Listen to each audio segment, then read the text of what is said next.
כל כך מהר, ברמה שפעם אחת הם שיחקו איתנו קלפים וצחקו.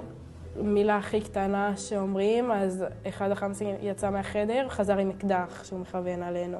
אפשר לדעת מה יעצבן אותם, אז צריך תמיד לרצות אותם רק כל הזמן המחשבה הזו בראש? כן. פתאום נכנסת אישה מחופשת לערבייה, ולוקח לי כמה שניות, אני מסתכלת עליה ואני מבינה שזאת אימא. לקח לנו זמן לזהות אחת השנייה, כי כאילו אני לא חשבתי שהיא בחיים והיא לא חשבה שאני בחיים, אז זה לא היה כמו סיטואציה שדמיינו אפילו. זה היה מטורף. אחד החמאסניקים אמר שהוא אוהב אותי, שהוא רוצה להתחתן איתי, ושהוא הביא את אמא בשבילי כדי שהיא תאשר לו שנתחתן. שהביא את הבת, הוא אמר לי, כולם השתחררו, כולם יחזרו לבית, ואת נשארת בעזה כי את תתחתני איתי ואת תביא לי ילדים.